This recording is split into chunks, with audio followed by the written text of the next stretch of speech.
Good morning, everyone. Welcome to Trauma Rounds. Today's rounds are being hosted by the Division of Thoracic Surgery, and we're going to be talking about surgical management of the trauma patient with flail chest. We're very fortunate to have Dr. James Bond from Surrey Memorial Hospital Fraser Health Authority, who probably has certainly the biggest experience in British Columbia and probably across Canada with active fixation of the flail chest. And we're going to sort of do this in three parts. I'll give some very brief introductory comments with regards to trauma of the chest, very brief. John Samphire is going to present the details of the first case that he did in the fall here, which has got us, I think, hopefully going in the right direction to deal with this problem of the patient with the flail chest. And then James is going to give us some of his experience and knowledge with regards to the systems. And as you came in, you might have seen some equipment back up there, and we'll maybe pass around some of the little demo pieces for you to see what is being done. What basically is happening here is the application of established technology in an area that has previously we haven't used. So just very briefly, with regards to chest trauma, about 25% of deaths with trauma related to thoracic injuries are the sequelae.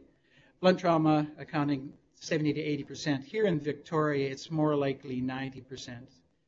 A penetrating wound to the chest is major news for us, a stab wound or a gunshot wound. So the vast majority of the trauma that we're involved with is blunt. Death is noted there, trimodal distribution, death on the scene from major CNS injury or cardiovascular rupture. Death that you see within the first 24 hours from a major thoracic or abdominal injury, or the ongoing problems with sepsis, multi-organ failure. People die because of airway obstruction, loss of oxygenation, ventilation capabilities, exsanguination, cardiac rupture, cardiac tamponade. This is what I was taught early on. Most injuries to the chest can be handled with two tubes, that being an endotracheal tube and a chest tube, or combinations of that. And the majority of injuries can be dealt that way.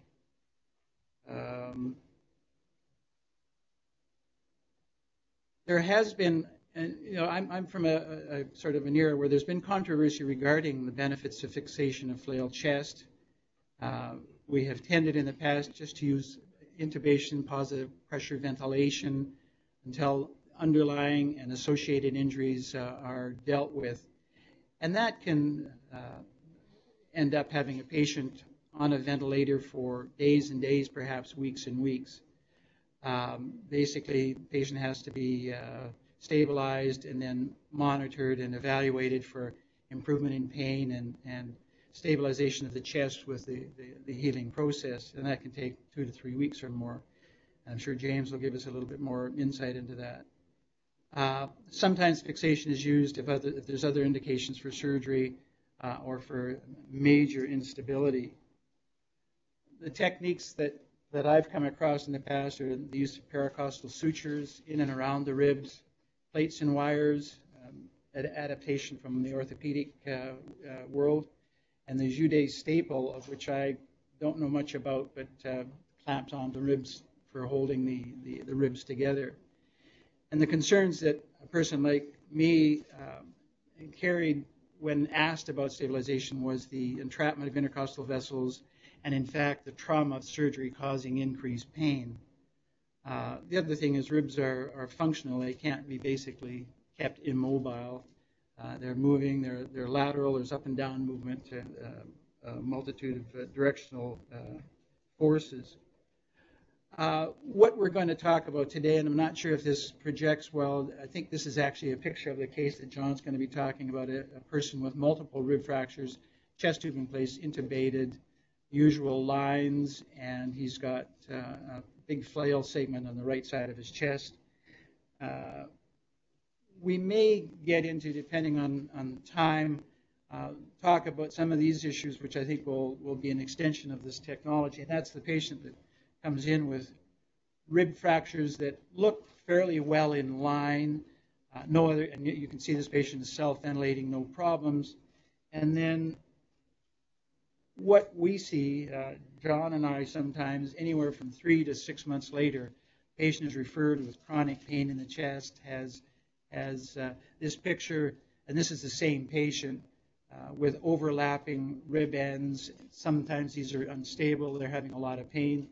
Very often all we can do is sign their workers' compensation forms and give them a letter for disability, because to operate on these in the delayed situation can be hazardous. My one attempt to deal with a problem like this is a patient that had overlaps like this in unstable ribs. I went in and cut out the ends of these ribs to create a gap between them. 6 months later, the ribs have collapsed in even farther and overlap, and the lung volume is reduced. So we may get into a little bit of the issues of dealing with these types of things. So that's all I have to talk about. And John, you can take it from here if you'd like.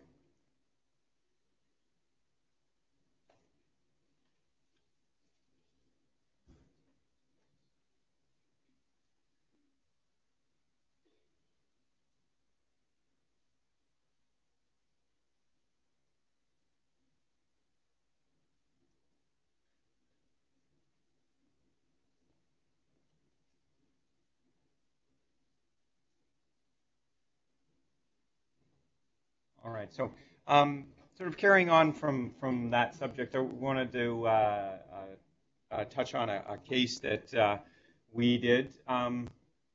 This idea of rib fixation in terms of locally, I've been working with some of the Synthes reps. One of the gentlemen that was here has gone elsewhere, for the past couple of years, and trying to find the right case and trying to also get it, into the system. Fortunate enough, we had a case in September of this year.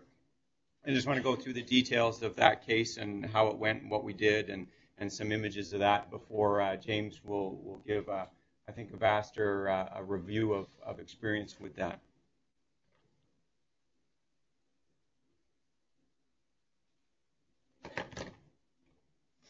So the gentleman that we dealt with was one of these fine motorcyclists who was taking a spin on his bike and going around a corner, and for some reason lost control, and I think ended up basically striking a wall, and so he was taken to the general or trauma center by the ambulance, and at that point there hadn't been any loss of consciousness.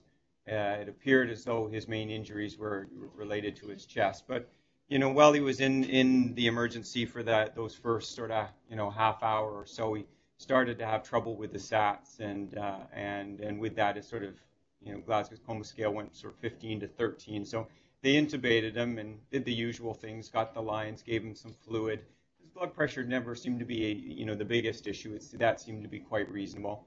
They detected a pneumothorax, so they put a chest tube in for that. And once they felt that he was stable enough, they sent him to the CT scanner. And so basically did the whole shoot and match. They did the head, neck, chest, abdomen, and pelvis.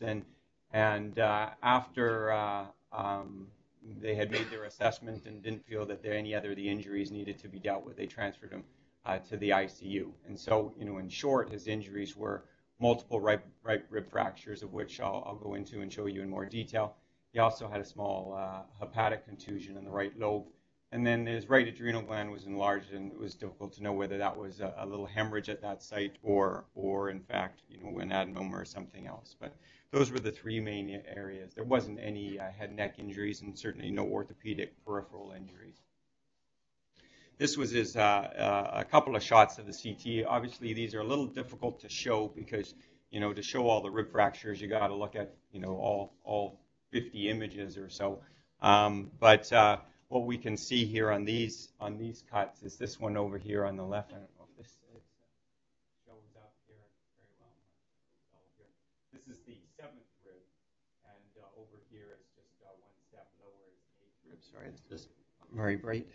And what you basically see is the degree of displacement that's gone on here, and that's part of why you have the liver contusion lower down, where the end of the rib looks like it's kind of jabbed into the liver On the left film, you can appreciate there's still a little bit of a pneumothorax there, and that required another chest tube to improve. But you can sort of see there's a fair amount of contusion, consolidation in that lower lung zone, and then, like I say, this is just a small example of how many rib fractures he had. But all of those factors were contributing to his respiratory failure. So I was consulted. He'd probably been in the ICU for about 48 hours, and the intensivist who was actually on there had spent some time in Abbotsford and has connected with Surrey on a number of occasions with similar trauma-type situations. And he said, hey, well, I think this guy's probably a pretty good guy for plating. What do you think? So we went and saw him, and basically he was kind of in a holding pattern. He wasn't on a lot of oxygen. He was sort of in this 30 to 40% range, but they just couldn't seem to get his pain control, and couldn't really lighten him very much and give him a go at extubation. And in multiple reasons, as they usually are, in terms of a lot of it is, I think, pain control. Some of it is the actual hemodynamics of the flail, and with that, the sort of the instability, which adds both to those. And then often there's a lung contusion and other factors that sort of add on to the respiratory failure. But often it's usually the pain and the flail components that are the biggest issue. This is a CT scan. These images, I just took 3 images which sort of summarize from a radiographic standpoint, what some of the injuries are. This first one on the left just shows what the rib fractures posteriorly like.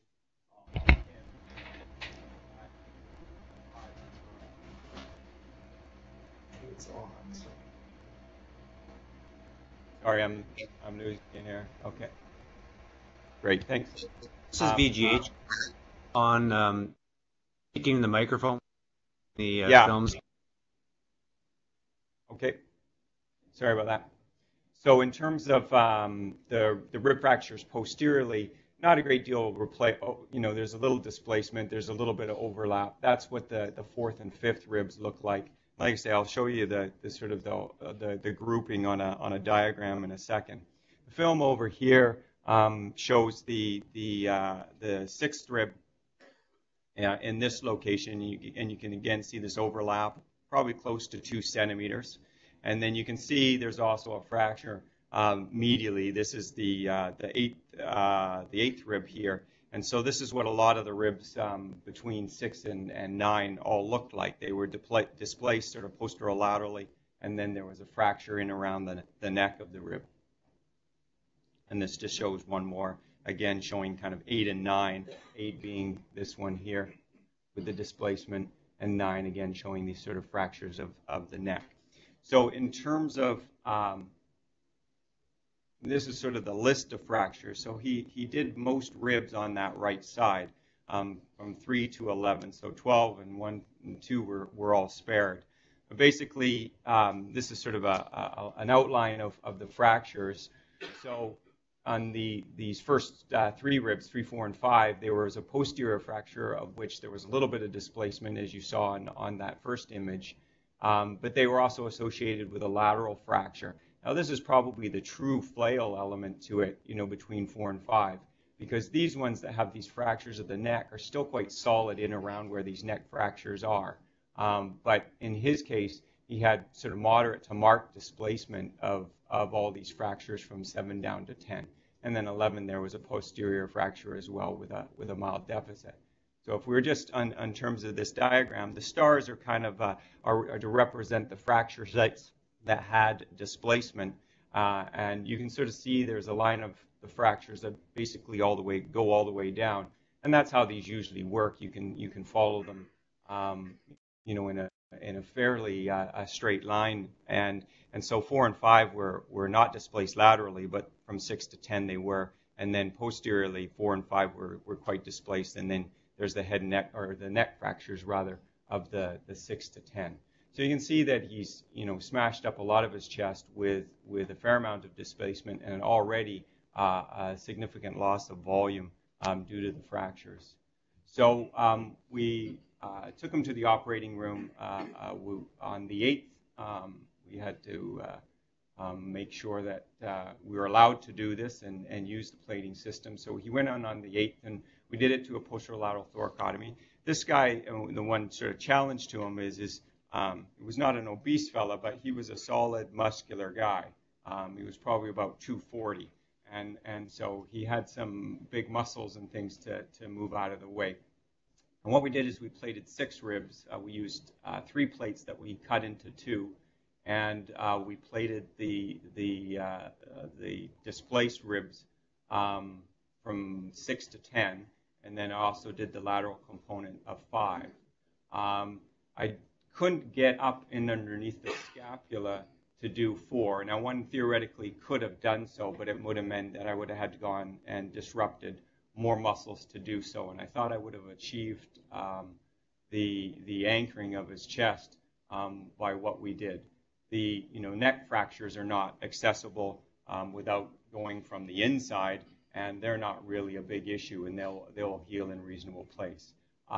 In hindsight, if I was doing it again, there may have been a better effort to do 5 and 4 posterior, but again, the problem when you get posterior is about the rector muscles that are there. And I'm sure James will talk a little bit about his experience with the different plates and splints that are there, as well as where he feels best to go.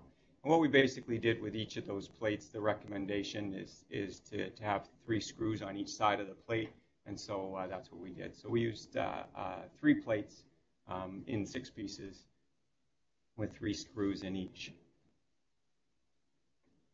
And so this is just a chest x-ray. This isn't his first post-operative chest x-ray, but you can see a couple of things on here.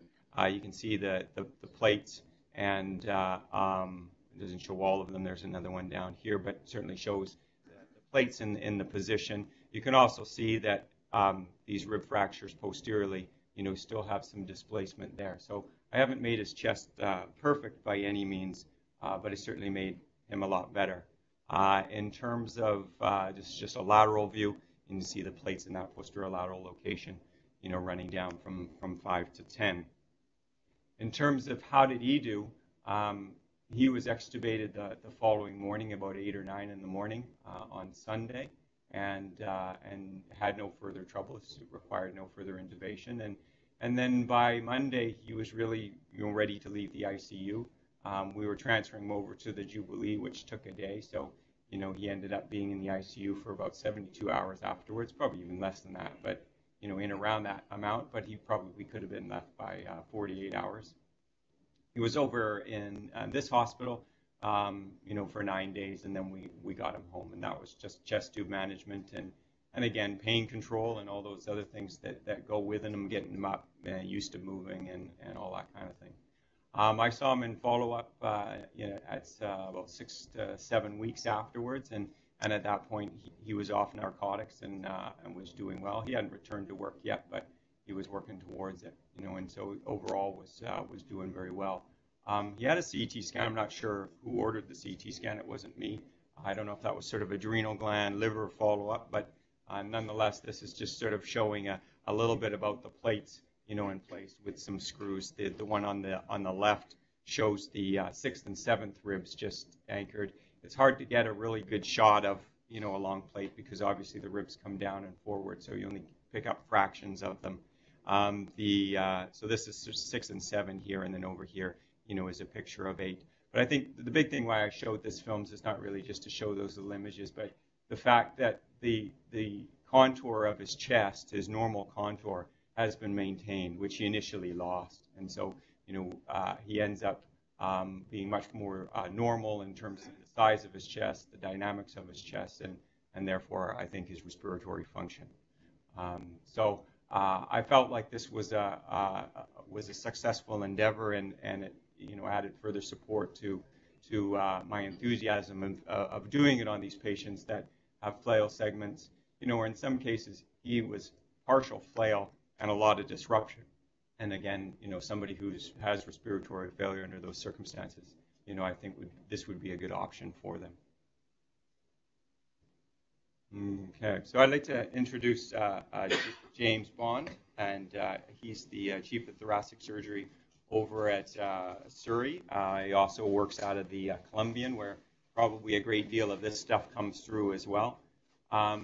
He's had an interesting background. He's been one of those people, nurses out there. He was a nurse first before he became a doctor, and he was in Calgary for some time. Had an interest in rib fracture management. Worked with the ambulance and things when he was a nurse, and then he went back and did medical school in Calgary, his general surgery in Ottawa, and then was out in Vancouver where he did his thoracic training.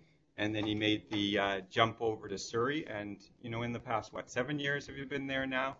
He's built up, he's got 2 other colleagues with him, but, I think he's been the sole builder of quite a huge program there. It probably has the largest volume of our 4 centers that deal with thoracic surgery. And so I'd like him to introduce him to come up. And as Dr. Dewar mentioned, I think certainly had the most experience in thoracic surgery, or with regards to plate fixation in BC and probably in Canada. In fact, some of the folks that are in Vancouver are calling him to get his opinions on matters. So he's going to share his experience with us. Just while we're going over, I'll just survey for your interest in fixation devices. You'll be kind of shoot up to the back and toss it down. Let me hear see. Is that better? Looking for the icons, it should be here. You can see it here. I'm just see the process.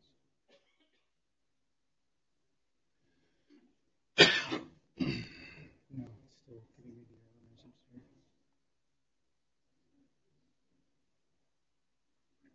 I don't know how to adjust it any more than that.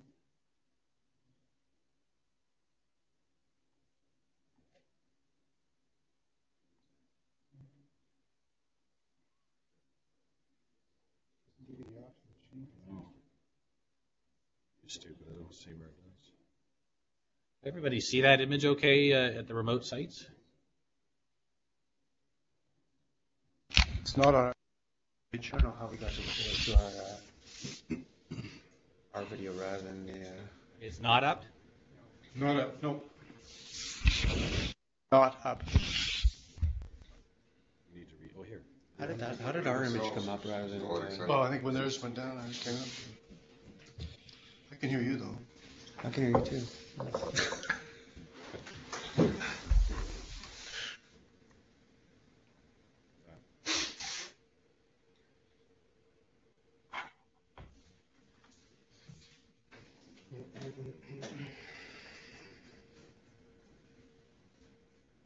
have to reboot it. Yeah. Yeah, we're just going to reboot the system to bring it up, but I'll carry on while they go around that for a second. Thanks very much for having me. Can everybody hear me okay with that mic? So we started doing... What now? Reboot. Who's that guy? He's a Tafino guy. Okay. It's a chest surgeon who works in Tafino. We thought it was surfing, right? Yeah. Yep. I know. Every day I surf. Where is he? He's like in. Did you really see that? Yeah. That was cool. There you go. So they're holding in their storage room. Mm-hmm. That's not big as a large crowd. I love these technology. Yeah. Used to be trauma rounds that were here, where the trauma was. Is that right? That's right. Yeah, absolutely. How was that? I set it up. How many years ago? Yeah. And all of a sudden, Angela Enright wanted it in Jubilee because the Jubilee doctors didn't want to travel up. They never go anywhere. They don't travel. Imagine that.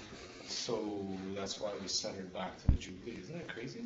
Like we're the trauma. Yeah, We have this. Do something about that up far now. Huh? Do something about that. Well, I handed the ball to the emergency room doctors, and they were happy with that, but then Angela kind of beat them up. Yeah, don't mess with her. We like being beat up. It's kind of funny. I told her to screw off when she asked me. I said, forget it. Get in your car and drive.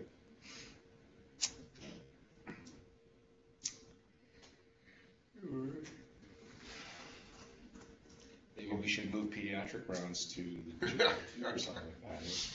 Okay. Neurosurgery, pediatrics, we can do all Oh, of yeah, it. let's do everything. At the moment. It's not all that exciting. So Kevin, your buddy was there yesterday in ICU, and we dropped the lady off, and he was actually okay. Your anesthesiologist friend from, they thought she looked okay.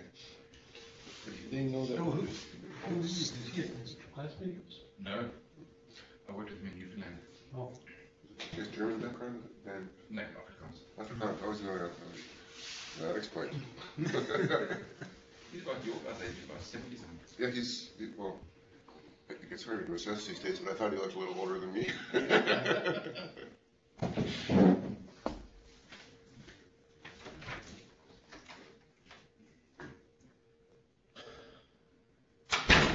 So special. Talk to him? Yeah. Well, at the moment, everything is in limbo, isn't it? Mm-hmm.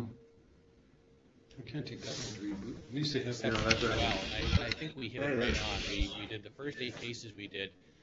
All of them but one were extubated within a day, and these were all fairly significant injuries: flail chest, elderly people with high risk of mortality and morbidity. Our one patient that stayed intubated for 4 days post-op was really a function of trying to convince our intensivists to go and extubate the patient. They didn't believe that we could extubate the patient, so they kind of dragged their feet and didn't want to lighten him up. And as soon as one of my colleagues is also an intensivist, and the day he got up there, he woke her up and extubated her, and she did very well. And then after that, all the intensivists stood back and said, "Oh, it can be done. Okay, we get it."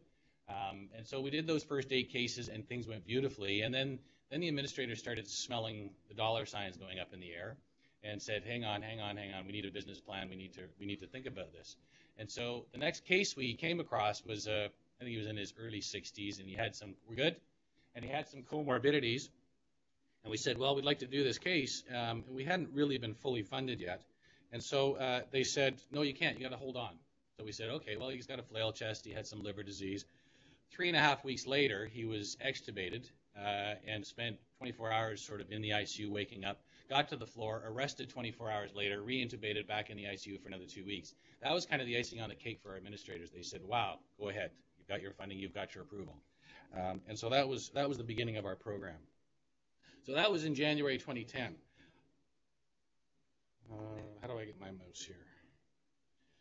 You'll see on this x-ray, this was sort of the average post-recovery film. How many people in the audience treat rib fractures on a regular basis? There's a handful. How many of you actually see your rib fractures 2 weeks after you've discharged them from your care in follow-up? How many see them 2 months in follow-up? How many see them in 6 months? In a year? Not many of us do. And how many people will manage a rib fracture patient sporadically? They see them in the emerge, say, yeah, you've got some fractures, prescribe some medication, and then hope that they follow up with their family doctor, but don't know where they go to. That's sort of the common paradigm in our community. And that's what we were finding. So I'm going to talk about a rib fracture clinic that we developed at the same time that we've developed our surgical program. Because for the first time, it allowed us to start seeing patients and seeing their natural history and how they actually evolve from even the simplest fractures in the emergency department that are managed with Tylenol 3, which, by the way, I hope I will convince all of you that is not an adequate regimen for most rib fractures. And I've got a huge disciple that was born this week. It was one of our emerge docs at one of our hospitals, had a couple of fractured ribs. Admittedly, it was after some CPR, and he did okay. But he called me from his bed 2 days after admission, and he was moaning and saying, you got to come and put plates on my ribs. I'm dying here. I just can't stand the pain. And so I showed up in the hospital, and I said, you're on Tylenol 3. You're an emerge doc, and you're under the cardiac surgeon's care and the cardiologist, and he was on Tylenol 3. So we modified his regimen, and I haven't heard from him since. He hasn't called me back to say I'm ready for the plates. In fact, I talked to him last night on the ferry briefly, and he said, no, I feel great now. I'm on proper pain medication. I have no pain. I don't need plates. And I think that's probably as an important message to take home today as anything else, is that we have been managing patients with rib fractures rather poorly based on the old paradigm. So this was the natural history of a patient after a typical 3-4 fractured ribs, maybe a bit of overriding, not even a flail. You can see that the chest is caved in. So this was one case that I remembered as I was standing in my office having shooed these reps out in January and thinking they're crazy. I don't plate ribs. We don't need to. They do just well. They do just fine without it. But I remember this patient was in the fall of 2009, so just a couple of months before. And this was a young guy who got hit by a logging truck. And when I say hit by a logging truck, he got run over by a logging truck. So this was a fully loaded logging truck that ran over his chest, wheels and all. And I got called to come and see him. You can see his right chest is caved in. You can see all sorts of fractures there, lots of subcutaneous emphysema. They called me after about an hour of resuscitation and said, look, we're 20 units of blood in. It's just pouring out of his chest. We need some help. So I said, okay, get him up to the operating room and I'll meet you there. And I've never seen a chest like it. It was jello. It just kind of moved and mashed all over the place. And I opened him up, and I did something that I've tried a few times in a pig lab, and I had to do it here, was I did a non-anatomical lobectomy because it was just pouring out of the fissure. And so I just grabbed the lobe, picked it up, put a stapler across it, fired, and closed my eyes, and I didn't hear any more rip-roaring blood. So I opened them, and it stopped. But I had now had no way to do anything with his chest. Like, there was no way to close it. I just put a couple of sutures in, but it still just sort of caved in. I also now had the increased challenge of trying to restore continuity and volume because he's missing his lower lobe. So he's going to contract his chest no matter what I do now. But we didn't have any tools at the time. We didn't even know about this technology. And so we closed his chest. And honestly, I didn't think he was going to survive. I think by the end of the week, he'd been up to about 80 units of blood. And he survived. And you can see his chest CT here. And I know John pointed out to you earlier. But if you look at this image, and for those of you who are not used to looking at a CT, you don't really need to be able to used to looking at a CT. You can see there's something grossly abnormal on the left side of the film, which is the right side of his body. His chest is completely caved in. He's got this massive scapular hematoma from fracture, and you can see that bottom film where his chest is V'd in like that. That is not going to heal well without therapy. Positive pressure will not fix that. This was his chest a year later. So this is the natural history. This guy's never going to go back to work. He's chronic pain, chronic dyspnea. He is disabled now because of that injury, and it's only because we didn't have any way to fix his chest. This is the natural history of what happens when you don't have chest wall fixation. So now I want to show you a picture slightly less dramatic. This was just about a year ago. So this was a 60-year-old lady who was hit by a car. She was out riding her bike, minding her own business, got hit by, I think it was a half-ton truck. This is day one. This is the admission x-ray in the emergency department, and she's doing well. She's on a couple, 2 or 3 liters by prong. She's getting some narcotics. How many of you would expect that this patient would require surgical fixation or would do poorly based on that x-ray on that day? So the normal paradigm of care, I think, in most places would be 60-some-odd years old. We probably should admit her. We'll admit her to the GP or the hospitalist, and we'll park her on a unit somewhere. Give her some narcotics, some Tylenol, and some Advil, and see how she does. 7 days. This is only 7 days later, and look at her chest. She's already caved in. Because the natural history of an unstable chest is it will retract. You start breathing shallowly. You're not inflating the lungs. The chest muscles contract. The ribs start to override, and you end up with this kind of chest. Now, this is only 7 days. This is probably going to get a little bit worse over time, but this is how the chest is going to fix and heal. I'll also point out she has a left clavicle fracture, which was not contributing to her at all, and the arrow there is just showing a small pneumothorax, which is another thing that we've come to discover with our rib fracture clinic. We see a whole bunch of patients now. We see, in the last 2.5 years since we started our rib fracture clinic, I think we've seen now about 900 patients through the clinic. In the 2 or 3 years prior to that for rib fractures, we saw maybe 300 patients altogether, hospital and clinic. So we're seeing a whole bunch more patients, and we're starting to develop an appreciation for the natural history and evolution of these injuries. And what we've discovered is that there is not a small number of patients who are coming in 2, 3, 4 weeks later with missed hemothoraces, delayed presentation of pneumothoraces, diaphragmatic injuries that have gone unrecognized, and they're just not doing very well. And so we're finding a lot of these patients are requiring surgery within 2 to 3 weeks as opposed to right away, which we think is going to turn out to also improve outcomes because these patients would have gone another 2 or 3 months before they were recognized. So this lady, this was 7 days after, so we brought her over. This was 3 months after surgery. So you can see we've now reclaimed that chest wall. It's out now. It's not quite perfect. She's a bit osteoporotic. We've learned along the way that you don't need to plate every single rib. Now, the course that I went to in Miami, the American surgeons were very dogmatic. They said, no, plate every single rib you can get to. Now, part of that may have been a billing thing, and I think part of it was the excitement and exuberance of fixing these ribs with this new technology, because it was really this is really an easy technology, and I'll talk a bit more about that. But we've discovered along the way that you really don't need to fix all the ribs. You need to fix strategically ribs. And for flail segments, it's the middle part of the fracture. So a rib above and a rib below, that is the ribs that are sitting just on the edge of the high force area. They're typically okay. They're well aligned. And if you can get the 2 or 3 in the middle, that are floating all over and malaligned, the ones above and the one below, they don't even feel them. They don't even need them, as long as you get stabilization of the flail segment. So we've discovered very, very quickly that we can lower the cost of our cases. So those first 8 cases we did were sitting way up here because we were on our learning curve and we were putting plates on everything and we were using whole plates for every fracture. At about the case 10, I suddenly stepped back and said, why can't we use 1 plate for 2 fractures or even 3 fractures? All you need are 3 screws on each side of the fracture. So let's start trimming the plates. And we dropped our cost by almost half. Where our average case cost now, plates and screws, not the anesthetic or surgical fee or nursing fee or anything else, but just the extra cost of the plates, is now down to around $3,000, $3,500 from a starting point of around $8,000 or $9,000. So it's really become more economical. And I'm going to show you some numbers that will impress you further. So I think Gary's talked about this. I'm not going to spend a lot of time talking about it, but I wanted to point out the mortality here. These numbers are rather modest, 7 to 17%. Depending on which literature you look at, they go as high as 30% and down low. And I think a lot of that is dependent on what center your study is being done at to look at it. But I think most of us would agree that see rib fractures commonly, that the patients who are at the highest risk, that is the 60, 70, 80-year-old with 2 or 3 fractures, as soon as you add 1 fracture, your mortality increases by a couple of percent. Every time you add another fracture, it goes up by another couple of percent.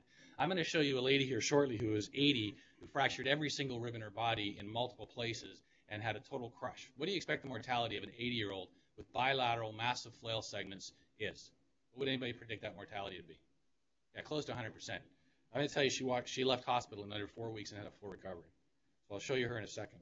So here's just another, just a rough approximation of mortality with the number of fractures that are associated. You can see it goes all the way up to 1 out of 3 could die if they've got more than 7 fractures.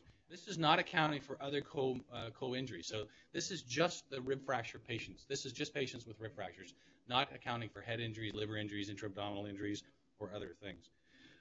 Quick note on why rib fractures cause so much grief. Pain begets hypoventilation, begets tachypnea, begets increased atelectasis, begets increased secretions, hypercarbia, hypoxemia, pneumonia, and respiratory failure. And this is the vicious cycle of rib fracture and chest wall pain. Has anybody ever had a rib fracture? And how did you do? You all look good, but do you remember it at the time? Yeah. It hurts a lot, doesn't it? It really does hurt. And I honestly think that the single biggest thing that causes the pain is probably intercostal nerve injury and irritation and stretch and trauma. Because I think that that's the biggest benefit from fracture fixation is avoiding further tractioning and interruption to the intercostal nerve. For those of us who bang around the chest all the time, the thing that we see patients afterwards for pain is intercostal neuralgia. That's the single biggest cause, and it's 20 to 25% of patients just from a surgical thoracotomy, never mind an uncontrolled traumatic injury. So here was these are the old-fashioned treatment paradigms. Bed rest and analgesics. We tried external stabilization, wires and cords. They've tried casting the chest wall and binders. They never really worked. The current contemporary non-surgical management is what we refer to as pneumatic splinting. So that is intubating a patient and splinting the chest inside and pushing out on the ribs, holding it like that for as many weeks as we can until we get some stiffness to the chest wall and the patients can ventilate on their own. That's the current contemporary non-surgical paradigm, the standard of care, if you will, that exists now in most places across the country and probably the United States as well, to be quite honest. And then surgical fixation is emerging as an option. We're going to explore that in much greater detail. Another note just about, never mind the mortality, but just the pulmonary complications. You can see that the pulmonary complications have gone down over the decades, and this really speaks to our intensive care, our ventilations, our ventilating units, our antibiotics, and all of the strategies that we use to mitigate pulmonary complications. But it's not gone down. It's still at 25%. That's still 1 out of 4 patients who are going to end up with significant pulmonary complications stemming from their rib fracture injuries. We started looking at rib fractures from a single visionary point, and that was, let's see if we can save lives. Let's get these people off a vent. We'll save some money. We lost the argument with our region about saving money. They said, don't talk to us about saving money. In the Canadian healthcare system, we don't know how much we actually spend, so stop talking to us about how much you're going to actually save. Tell us about improved patient care, and then we'll buy into it. And so we abandoned the argument about cost, and we said, well, let's focus on improved patient care. And our initial objective was to decrease vent days, decrease ICU days, prevent complications, blood clots, all of those things that would cause death, early death, and complications in the early phase. We then started to realize when our rib fracture clinic got up and running that there was a whole bunch of patients that were not being well served by just focusing on the early stage. We had to actually think larger. We had to think that there's a whole bunch of patients who will have poor outcomes, even if they do well early, unless we plate them, because they're going to have chronic dyspnea, they're not going to go back to work, they're going to have chronic pain. And those numbers bear out in most of the studies that look at long-term outcomes. And you can see here, dyspnea, 1985, 1984, 1 out of 3 patients will have chronic dyspnea. That is dyspnea beyond 6 to 12 months or forever. And look at this, almost a third or more never return to work after their rib fracture injuries. Chronic pain, over half. So when we sat back and we looked at some of the, and there's not a whole lot of literature out there, and a lot of the literature that looks at surgical fixation does not look at this technology. This technology is new, the data is still coming, but they looked at other maneuvers to create fixed chest walls. So I think Gary referred to, or John referred to, something called a Jubilee clip. It's like a little funny clamp-on device that has a bar, and you have to strip the muscle, or strip the rib of muscle and intercostal vessels to clamp it on, and then it bridges across. But there's a lot of dissection that goes with that. And there was people who've used Questionnaire wires in ribs, and I'll show you a picture of how those can go very badly. So we looked through the literature and said, well, surgical fixation versus contemporary. And these were our conclusions. And so we thought, well, it seems like a good idea, but is it a good idea? So indications for rib fracture repair. How many of you would just show of hands quickly, how many think that a chest wall defect and a pulmonary hernia is a good reason to operate on a rib fracture patient and fixate them? Hands up. Well, not as many as I thought. Okay. So the lung is sticking out and only 3 people wanted to fix it. Okay. How about a flail chest with failure to wean after off a ventilator after 7 days? How many would think that they would call somebody to say, can you fix it? Okay. What about after 14 days? Okay. Rib fracture displacement of greater than or equal to 1 rib width. Not many. On all the way down. So this was the survey that was undertaken, and you can see that as you get lower down, there's a very few number of people that would argue that that's a good reason to do it. So we looked through the evidence, and really there were 2 good retrospective case-controlled studies and 2 prospective randomized trials that we found in the literature, and these are all very well quoted throughout. And I'm going to show you the outcomes briefly. So the first retrospective case control, rib stabilization in yellow, non-operative management in blue. Pneumonia percent, 10% versus 28%. Vent days, 6 versus 27.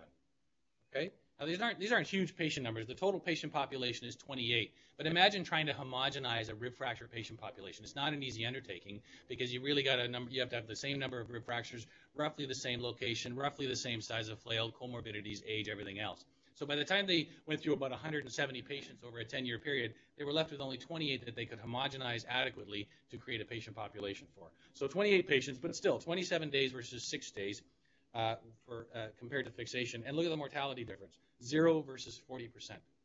I'll tell you, we've had 0 deaths since we started plating fractures from rib fractures. 0 deaths in 2.5 years. A quick note on pulmonary contusion. I'll draw your attention to the very bottom grouping. This was a study that looked at the effect of pulmonary contusion with outcome of rib fractures and fixation or non-fixation. And I think the important point here is that the observation was that in patients who had a significant pulmonary contusion, there was no advantage to early surgical stabilization versus contemporary standard of care pneumatic splinting. But that does not account for the long-term outcomes. That just made a difference. That was just the observational difference in the short-term survival benefit and reducing complications. But it had no bearing, and nobody looked at that patient population 6 months or 12 months down the road to see whether they had bad outcomes associated with just the fractures, not the recovered pulmonary contusion. 64 patients with flail chest as a dominant injury over a 10-year period. 38 were treated with pneumatic stabilization, and 26 underwent Questionnaire wire stabilization. This is a retrospective. So the surgical group, light blue, the non-surgical group, dark blue. All the bars, again, big differences across the board. Pneumonia, 15 versus 50%. ICU days, 9 versus 21. So I'm told that in Surrey, an ICU day is billed at $2,500 a day. Is that roughly what it is here? $2,000 to $2,500. That's what they kind of think an ICU vent patient costs per day. An average hospital day is about $1,000 a day. That's the numbers that they quoted. So 21 to 9 days, we paid for the ribs in 1 day.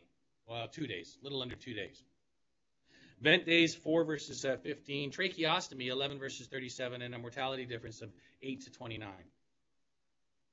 So improved mortality, accelerated hospital recovery, and reduced cost of care. There's a recent, I don't have the paper in here, but there was a recent study put out last year that looked at just the cost of care, and the cost of care was much cheaper with rib fracture stabilization than contemporary management. So the benefit was there as far as cost goes as well. So here was 2 prospective randomized trials. Again, I think it's very difficult to create a truly homogenized patient population, even in a prospective study, when you're looking at these kinds of patient populations. So in 2005, 20 versus 20, chest infection, pneumonias, and wound infections. Vent days, 2 versus 12%. ICU days, 10 versus 15 days. Hospital days, 12 versus 23 days. And this is very consistent with our experience, these numbers. This is probably the one that's most quoted, the Tanaka study, 37 patients over 6 years.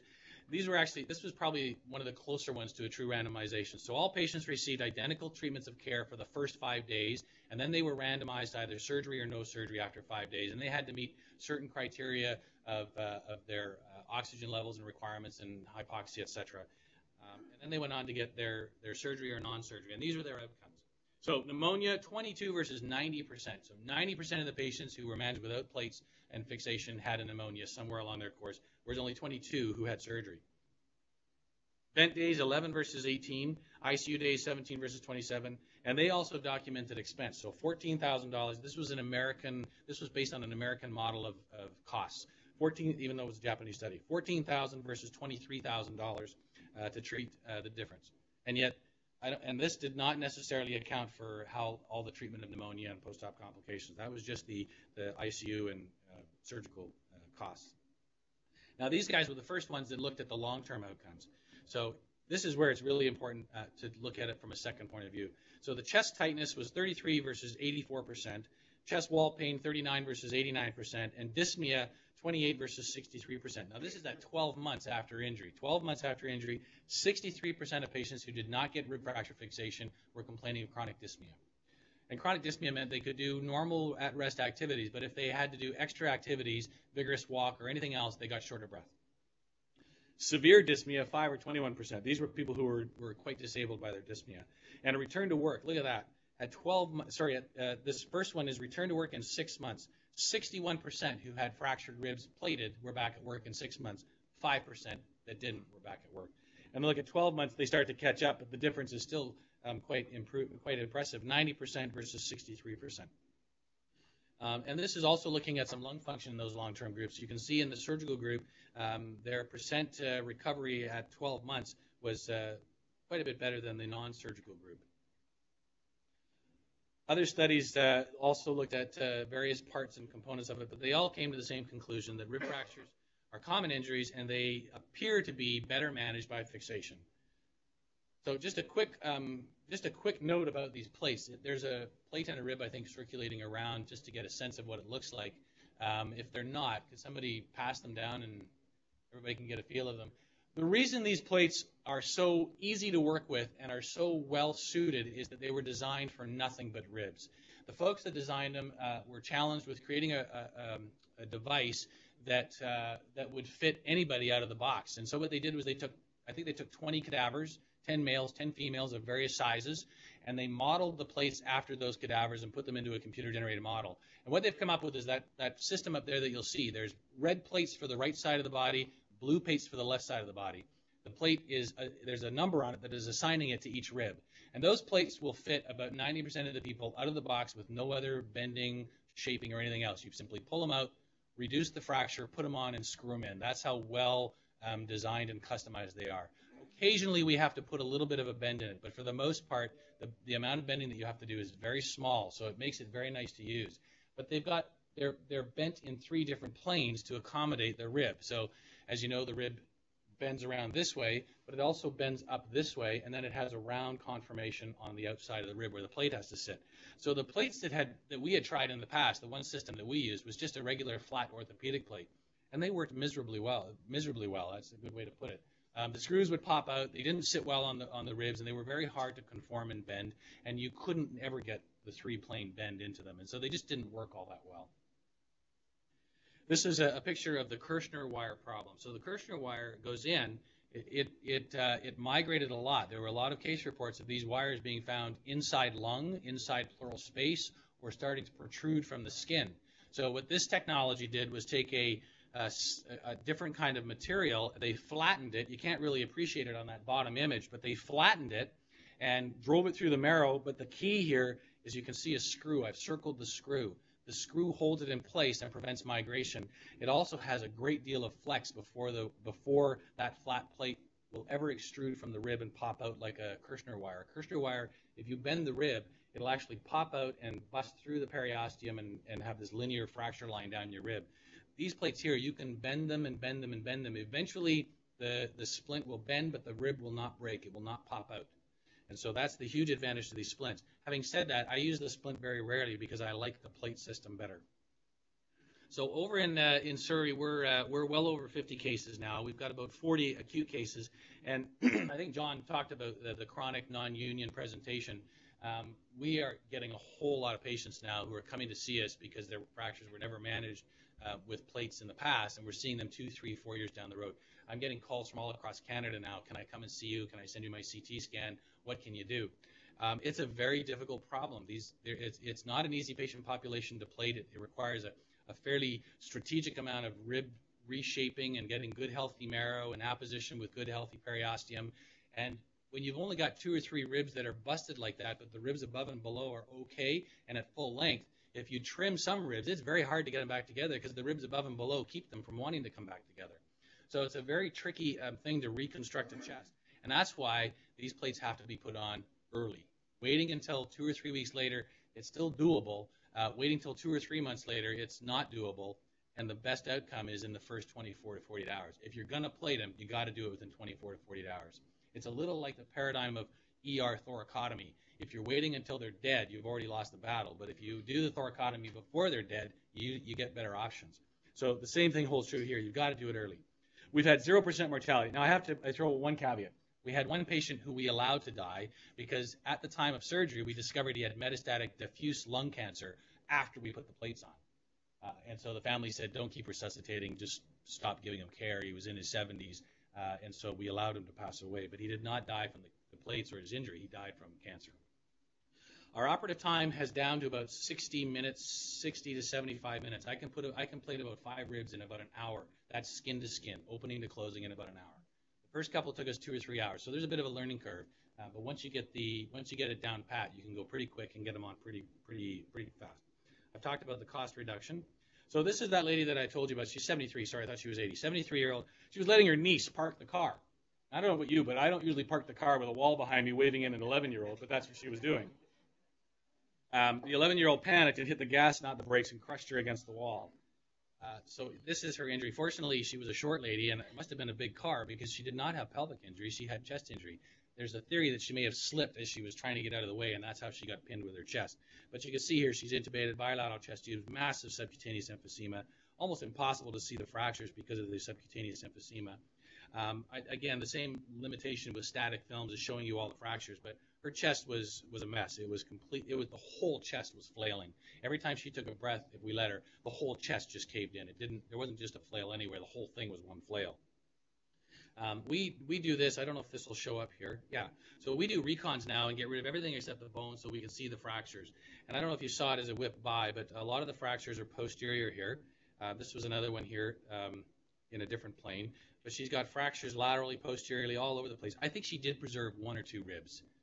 1 or 2. I think number 12 on both sides spared fracturing. Comminuted in the display, she had bilateral hemopneumothoraces, bilateral lung contusions, and extensive pneumomediastinum. So she was taken to the operating room at the Royal Columbian on August the 16th.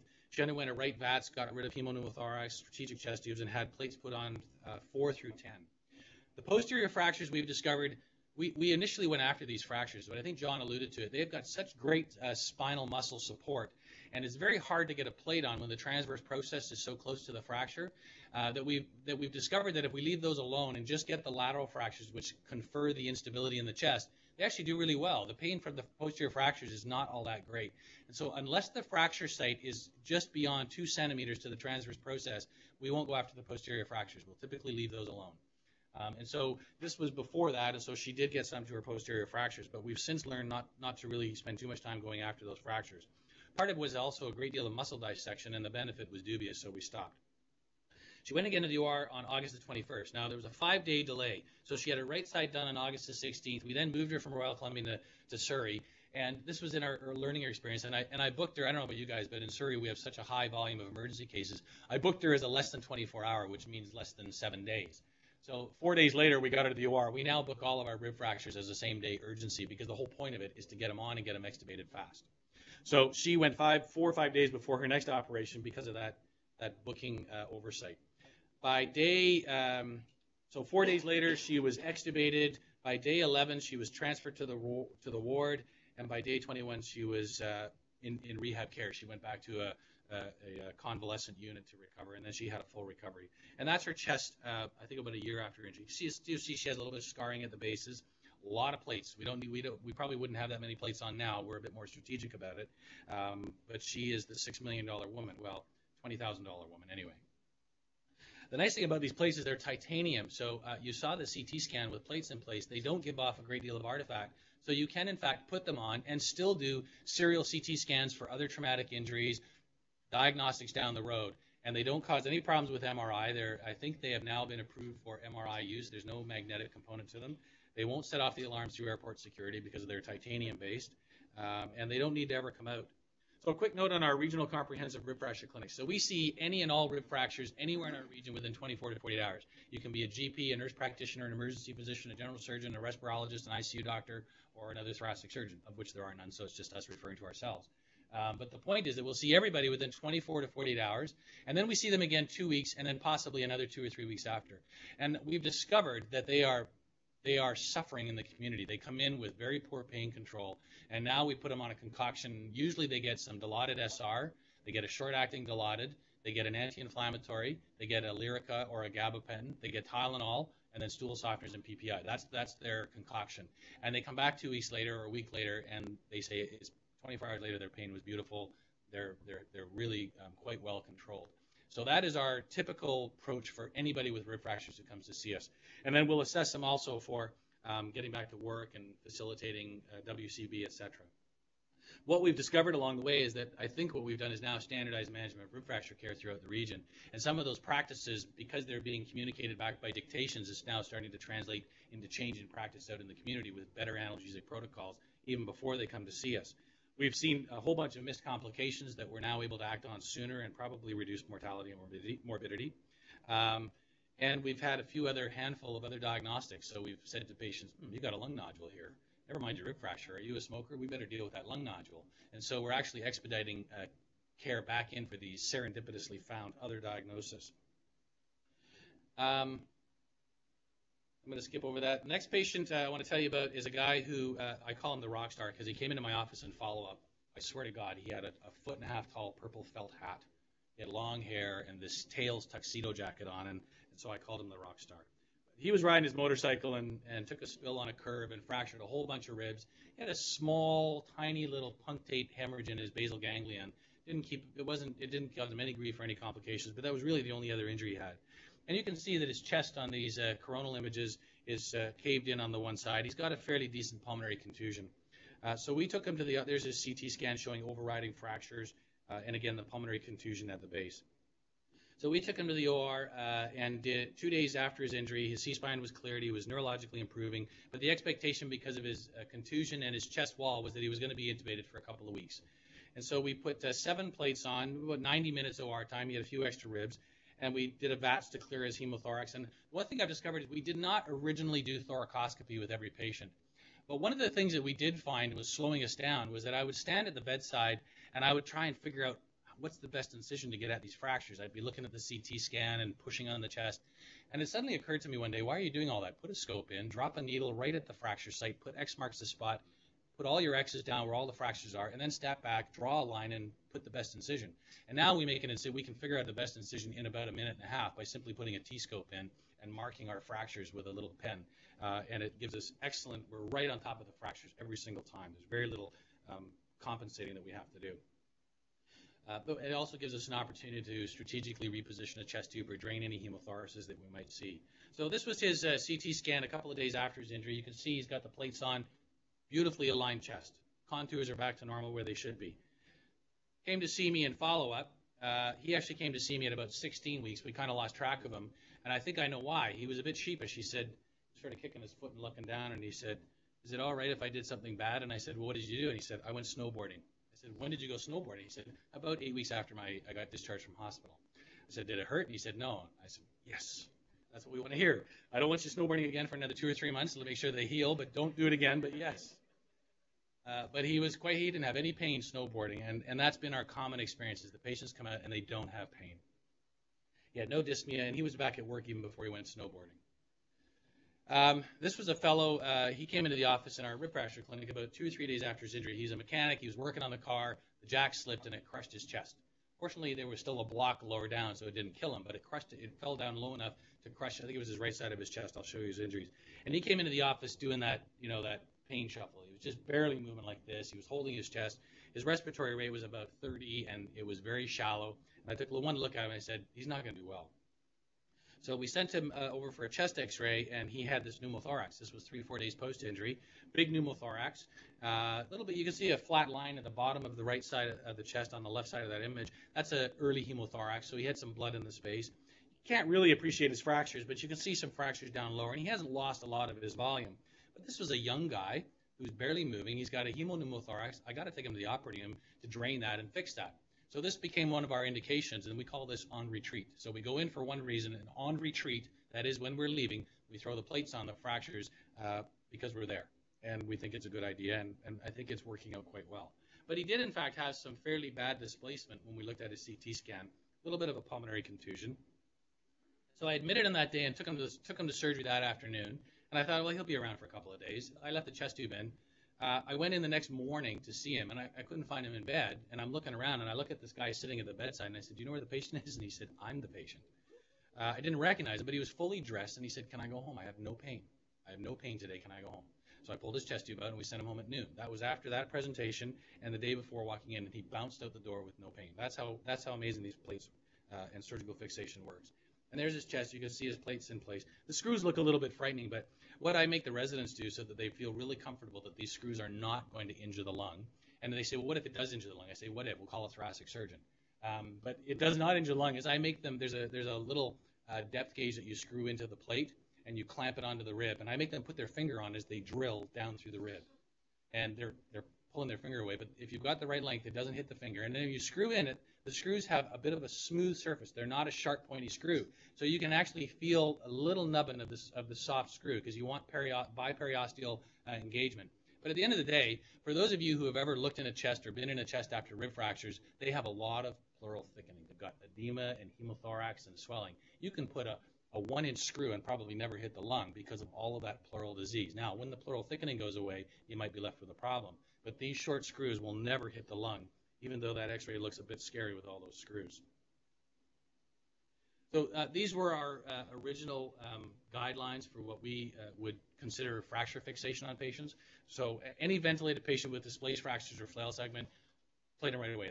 That's our mantra. Plate them as fast as you recognize them, unless there's some reason not to. So they've got other higher priority injuries, aortic tear, massive hemorrhage, brain injury, those kinds of things. And these were originally designed because our region said, well, we don't want you to go crazy with costing us a lot of money. So we said, okay, we'll self-limit to these indications. They said, only ventilated patients. And then I pointed out to them, I said, well, what if a guy is about to get intubated? There's no question he's going to get intubated. Wouldn't it make more sense to stop that from happening? Okay, you can do that. So that got expanded. So anybody with impending risk of intubation and ventilation, we now will plate. Severe chest wall deformity with lots of overriding fractures, we will now plate. On retreat, we talked about non-union and chronic pain is becoming a growing indication because of their chronicity and impact on life. And others selected one-offs. I had one patient who had some fractures. He was doing quite well. He had some pain, but not a lot of pain. But he had a flail segment, but he was coping on his own. He was about 70, but he also had an acetabular fracture on the same side. And the orthopedic surgeon said he's bed rest for about 3 or 4 weeks, and then he can crutch walk. And I looked at him and I said, he's never going to put a crutch on that chest, not for another 3 months with his flail chest. He's not going to be able to tolerate it. So we got permission to put plates on him, and at 4 weeks, with his plates, he was able to crutch walk without any pain or difficulty, and he was discharged instead of being in hospital because he couldn't crutch walk. So what we learned along the way, well, early rapid surgery, I talked about looking at both short-term and long-term objectives. Early return to work and reduce chronic pain and reduce chronic dyspnea, I think, should be a high priority. We played all the lateral fractures. 1 to 3 are very hard to get at because of the scapular obstruction. Posterior fractures we talked about. We usually don't go after the 11th or the 12th rib.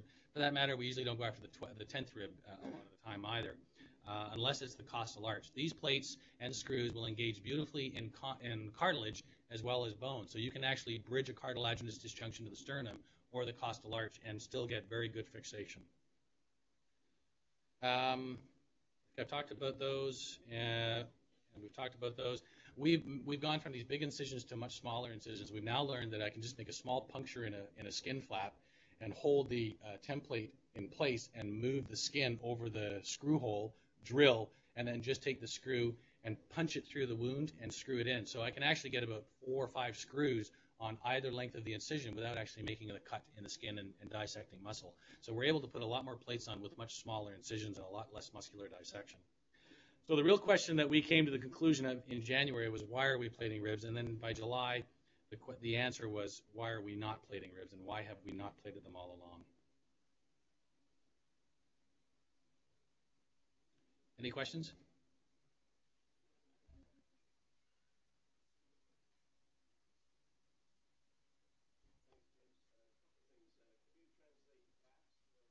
Oh, sorry, video-assisted thoracoscopic surgery. So it's thoracoscopy. My apologies.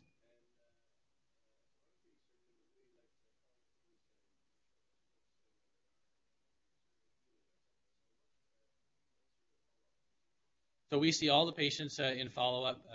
All of our patients in thoracics come and see us usually within a week of discharge. They've got to take sutures out of their chest tube sites, etc.